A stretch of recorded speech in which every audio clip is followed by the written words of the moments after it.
Forces of Karmic Preparation in the Cosmos. Today I shall have to say some more of how the karmic forces of preparation undergo their further course of evolution when man has passed through the gate of death. So far as the ordinary consciousness is concerned, the forming of karma, and indeed that whole intercourse with the world which we call karmic, takes place in the human being in a more instinctive way. We see the animals act instinctively. Words like instinct, which are used so frequently in science and everyday life, are generally applied in a vague and undefined way. People make no real effort to associate them with clear conceptions. What is it that we call instinct in the animals? We know that the animals have a group soul.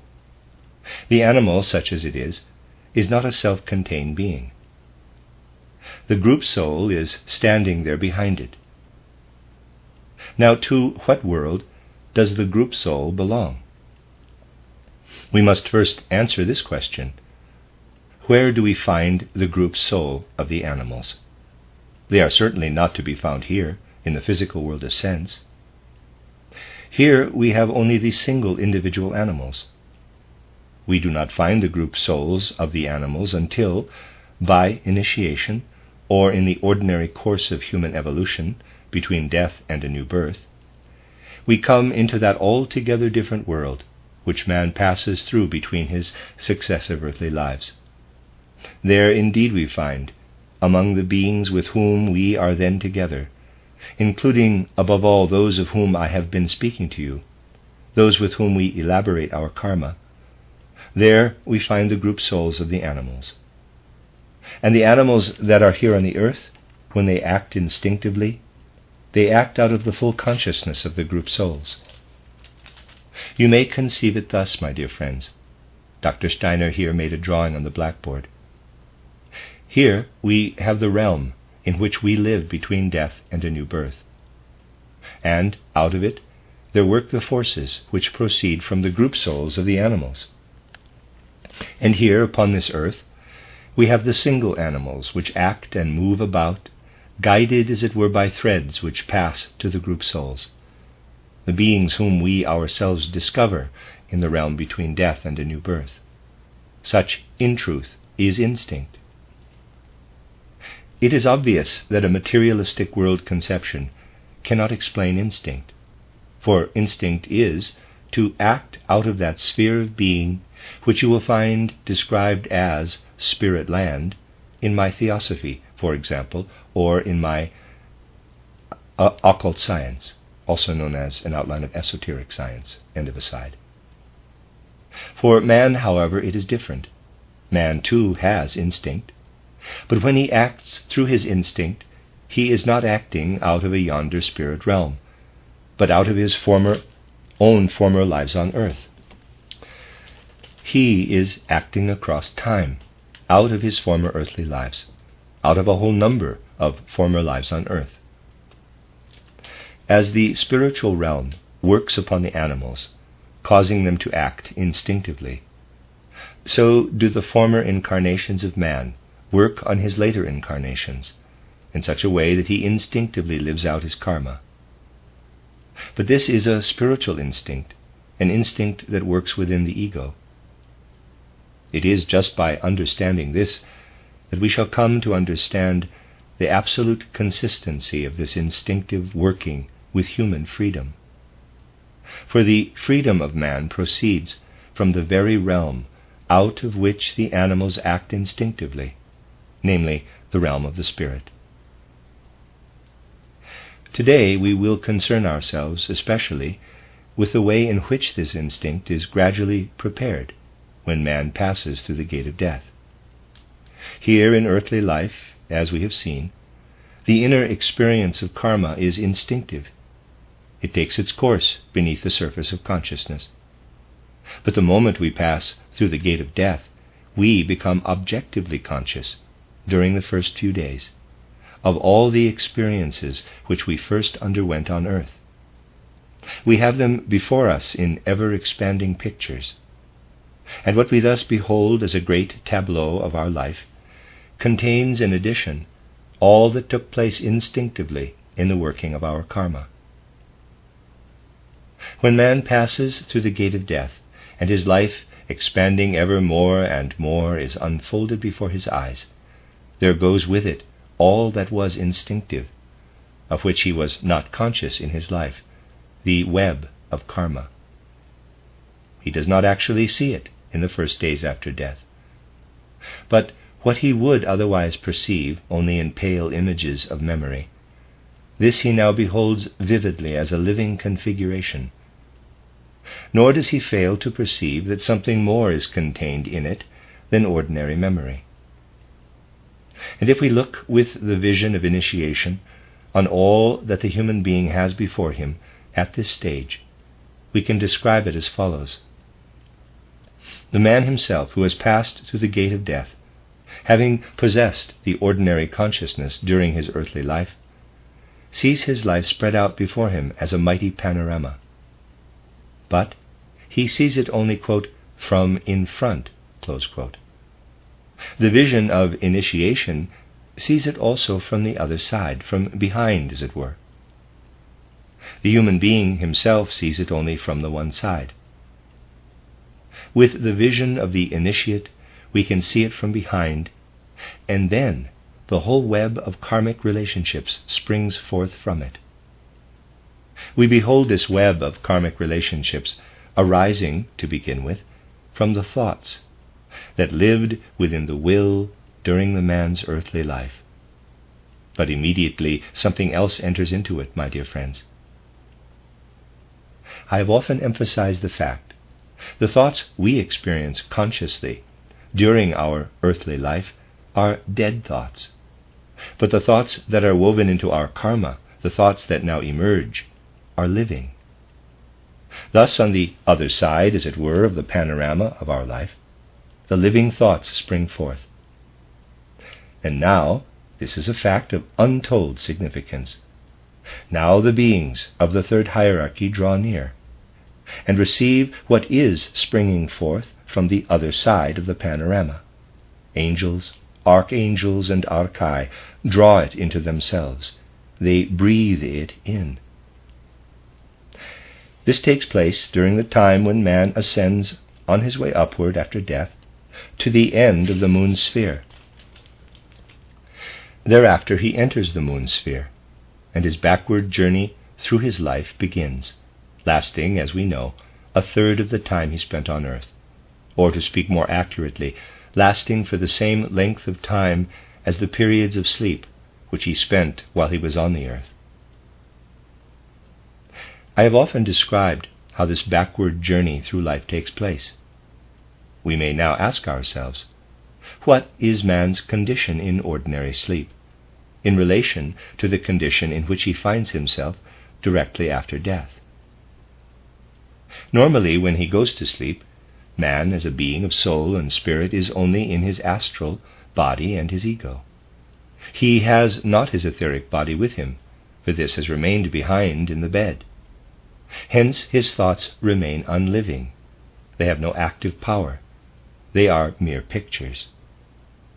But when he passes through the gate of death, to begin with, he takes his etheric body with him, and the etheric body begins to expand. Now the etheric body has a life-giving quality, not only for the physical existence, but for the thoughts themselves. By this means, the thoughts can become alive, inasmuch as man has taken his etheric body with him. The etheric body, as it frees itself, carries forth the living thoughts from man to the angels, archangels, and archai, who in their divine grace receive the thoughts. This, if I may so describe it, is the first act that is unfolded in the life between death and a new birth. Beyond the threshold of death, the beings of the third hierarchy approach that which loosens itself from the human being, which is entrusted to his etheric body as it dissolves away. The beings of the third hierarchy receive it into their care. And we, as human beings on the earth, utter a simple and good, a wonderful and beautiful prayer, when we think of the connection of life and death, or of one who has passed through the gate of death, in this way saying, "Angels, archangels, and archai, in the ether weaving, receive the human being's web of destiny." For as we say these words, we turn our eyes to a real spiritual fact. Much depends upon it, whether human beings on the earth think the spiritual facts or not, whether they merely accompany the dead with thoughts that remain behind on the earth, or accompany them on their further path with thoughts which are a true image of what takes place in yonder realm which they have entered. This, my dear friends, appears so infinitely desirable to initiate science, that thoughts shall be within the earthly life which are a true image of real spiritual happenings. By merely thinking in theories, enumerating so many higher members of the human being and the like, we achieve no union with the spiritual world. We can only do so by thinking the realities that are enacted there. Therefore, human hearts should be ready to hear once more what human hearts did hear in the old ages of initiation, in the ancient mysteries, when they called out impressively again and again to those who were about to be initiated, quote, "Accompany the dead in their further destinies," close quote. Quote, "Memento mori," close quote, is all that is left of it now, a more or less abstract exhortation which no longer affects the human being deeply. For it no longer expands his consciousness into a life more living than this life in the world of the senses. Now the reception of the human web of destiny by angels, archangels, and archai unfolds before us in this wise. We have the impression it lives and moves and has its being in the bluish-violet ethereal atmosphere. It is a living and weaving in the bluish-violet atmosphere of the ether. When the etheric body is dissolved, that is, when the thoughts have been breathed in by the angels, archangels, and archai, then, after a few days, man enters into that backward course of life which I have described to you. There he experiences his deeds, his impulses of will, his tendencies of thought, in the way in which they worked on other men, to whom he did either good or evil. He enters right into the minds and feelings of other men. He does not live in his own mind.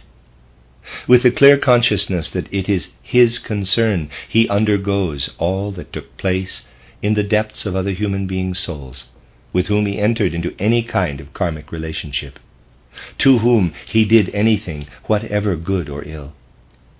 And once again it shows itself, how that which the human being thus experiences is received. He experiences it in fullness of reality, a reality which I had to describe not long ago as a reality more real than that of the senses between birth and death. He experiences a reality in the midst of which he stands more fully, more glowingly than in any reality of this earthly life down here. But if we look at it once more, with the vision and insight of initiation, from the other side, we see all this, which the human being experiences, received into the essence, into the reality and being of the kuriotetes, dynamis, and exousiae.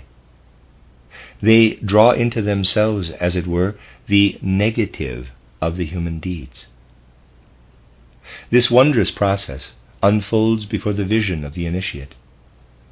The consequences of man's actions, transformed in righteousness and justice, are taken up into the exousiae, dynamis, and kuriotetes. Now the vision of all this transplants him, who has it, into such a consciousness that he knows himself to be in the center of the sun, and with it of the whole planetary system. From the aspect of the sun, he beholds what is now taking place. He sees a lilac-colored living and weaving. He sees the exousiae, dunamis, and kuriotetes absorbing the human deeds, transformed into righteousness, in the living and weaving of a pale violet, lilac-colored astral atmosphere. Here, you see, we have the truth. The aspect of the sun as it appears to earthly man is only the one side. It is seen here from the periphery. From the center, the sun is seen as the field of action for the living spiritual deeds of exousiae, dunamis, and kuriotetes. There it is all spiritual action, spiritual happening. There we find, as it were, the other side of the pictures of that earthly life which we experienced consciously here, between birth and death. Once again, we can think truly of what is happening there. We must think of the word verwesen, which is ordinarily used for the fading, dying, destroying process, the passing out of existence, in its true and original meaning, which is, quote, to carry the real being away, close quote. As when we say to forgive or to forego, which means in reality a giving away in devotion. Thinking thus, we may say, in exousiae, dunamis, and kuriotetes, in the astral feeling of the cosmos, the righteous consequences of the earthly life of man die into the realm of being. At length this too has been accomplished. Man after death has lived through a third of the time of his earthly life. Journeying backward, he feels himself once more at the starting point of his earthly life, in the spaces of the spirit, at the moment before his entry into his past earthly life. And now, we may say, he enters through the center of the sun into the essential spirit land, and in the spirit land his earthly deeds, transformed into the divine righteousness, are received into the activity of the first hierarchy. They come into the domain of seraphim, cherubim, and thrones. Man feels as he steps out into this new kingdom, quote, all that took place through me on earth is now being received by seraphim, cherubim, and thrones into their own active being, close quote. Consider well what this means, my dear friends. We are thinking truly of what happens to the dead in his further life after death, if we cherish the thought, the web of destiny which he wove here on earth is caught up, to begin with, by the angels, archangels, and archai. In the next part of the life between death and new birth, they bear it into the kingdom of exousiae, dunamis, and kuriotetes. These in turn are gathered in and woven around by the beings of the first hierarchy. And in the process, ever and again, man's action upon earth is received into the being, into the deeds of being, into the living action of thrones and cherubim and seraphim. Once again, we are thinking rightly, if to the first and the second saying we now add the third, which is as follows: in thrones and cherubim and seraphim, as their deeds of being, the justly transmuted fruits of the earthly life of man are resurrected.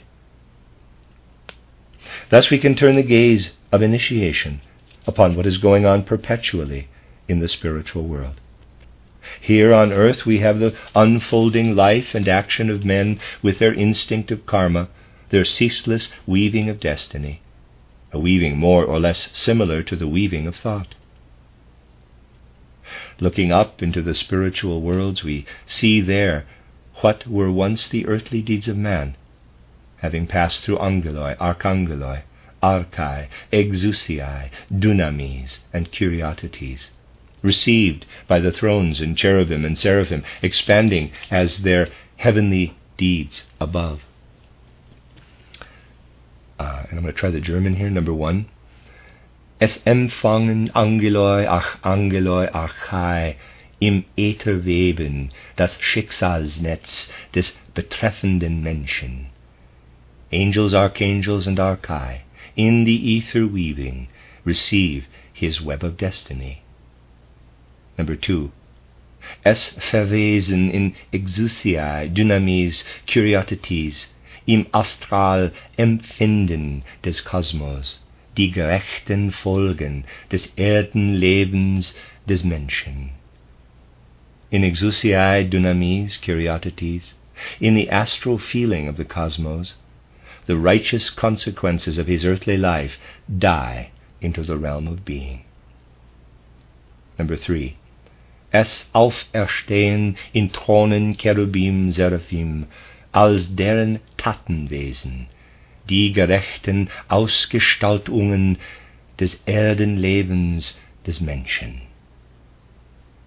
In thrones, cherubim and seraphim, as their deeds of being, the justly transmuted fruits of his earthly life are resurrected.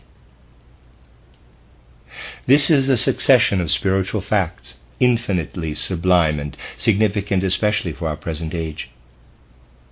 For the dominion of Michael has now begun, and in this world historic moment it is as though we could behold the deeds of those who lived upon earth before the end of Kali Yuga in the 1880s and 90s.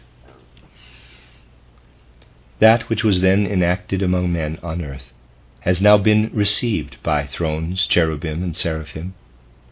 Yet never was the spiritual contrast of light so great as it is today in the realm of these spiritual facts.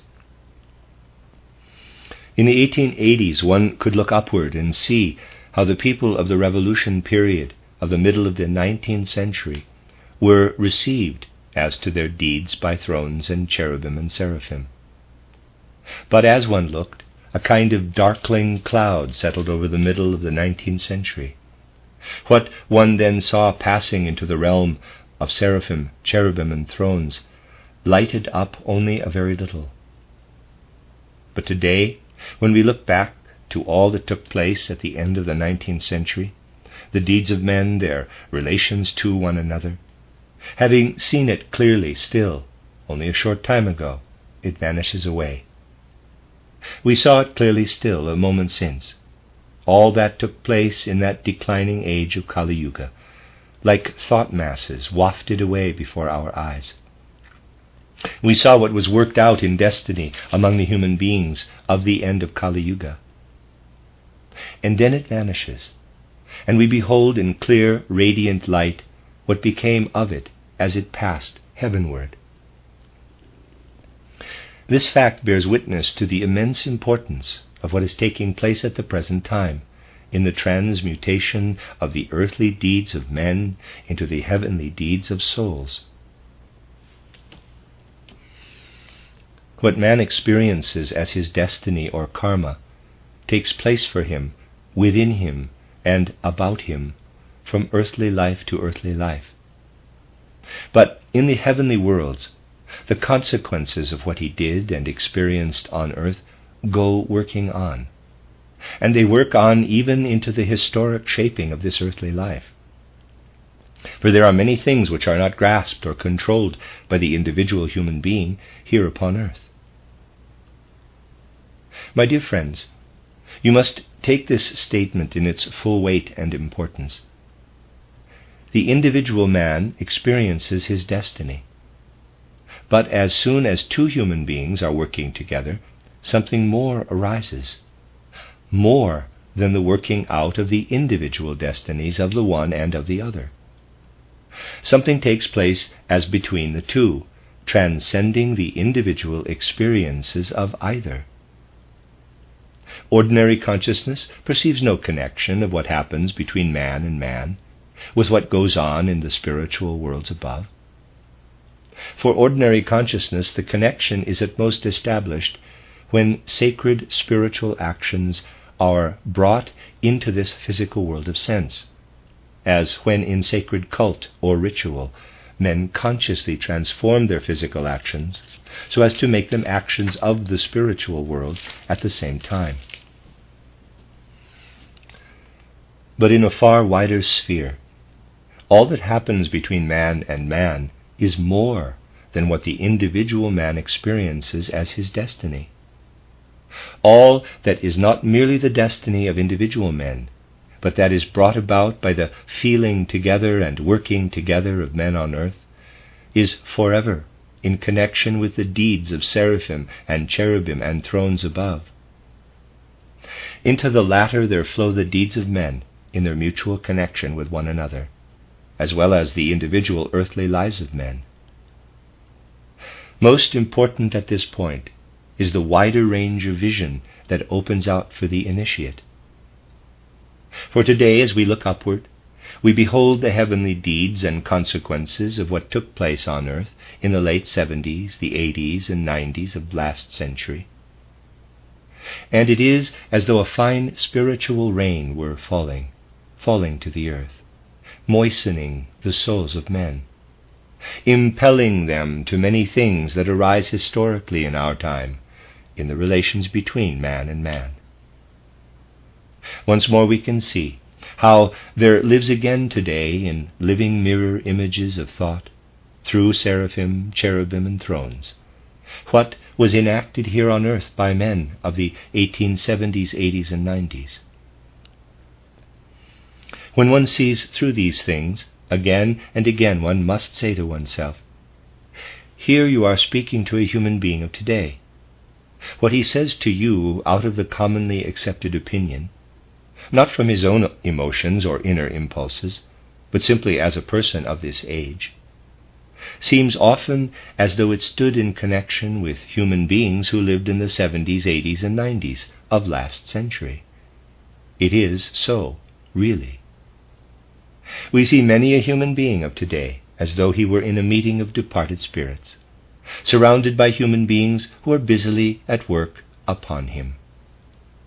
But in reality they are only the after-images, rained down from heaven, of what lived through human beings upon earth in the last third of the 19th century.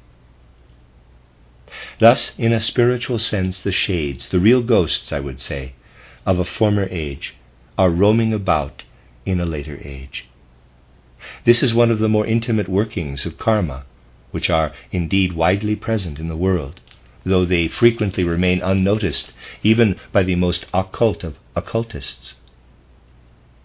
To many a man of today, when he utters some opinion, not individual but stereotyped, one would fain whisper in his ear, quote, "That was said to you by this man or that of the last third of the 19th century." Close quote. Only so does life become a real totality. And in this respect, once more we must say of the present age, the age that began with the end of the Kali Yuga, that it is different from all historic ages preceding it.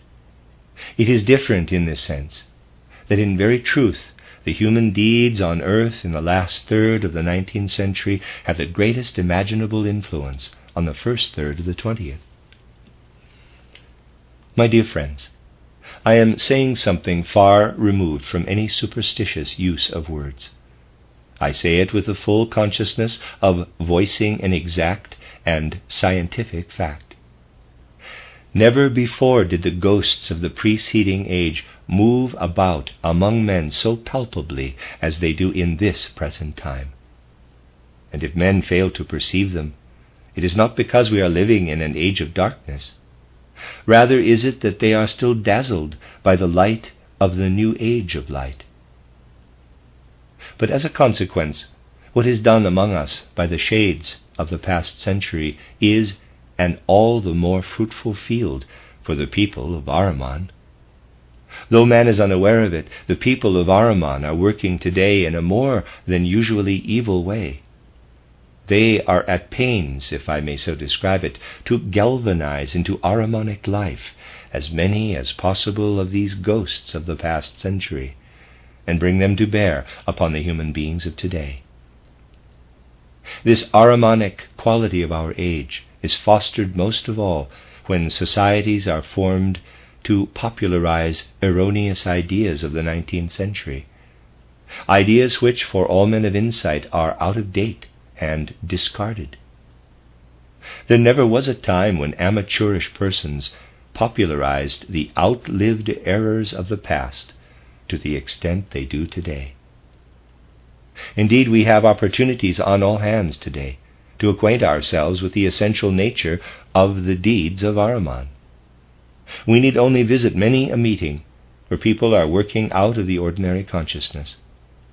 We have many an opportunity to learn to know the Ahrimanism in the world today, for it is at work most strongly. By the very path which I have now described, it hinders people from receiving into their hearts and souls what must come forth anew, what was not there before, what is coming to the light of day in anthroposophy. How happy men are when they can somehow contrive to cover up the new that is coming forth in anthroposophy today with some old saying. How contented they are if in some lecture that I give something occurs of which they can subsequently prove, look, here it is in an old book. In reality, of course, it is there in quite a different form, coming out of altogether different foundations of consciousness. The people of today have so little courage to receive what grows on the soil of the living present. Their minds are set at rest as soon as they can bring something forward out of the past. It shows, my dear friends, how powerfully the impulses of the past work upon the men of the present time, how contented they feel under these influences. It is due to the fact that the 19th century is working still so strongly into the 20th. Future historians, who will write their descriptions spiritually, as we write ours today by reference to outer documents, future historians will have to describe this feature above all, and they may well express it in some such words as these, quote, "Look at the first 3 decades of the 20th century. Nearly everything appears as though it were being done by the shades, the images of deeds of men of the end of the 19th century." Close quote. At this point I may perhaps say a word that is truly not intended in any political sense. Politics must be eliminated altogether from our society. May I say this word, my dear friends, simply as a characterization of the facts?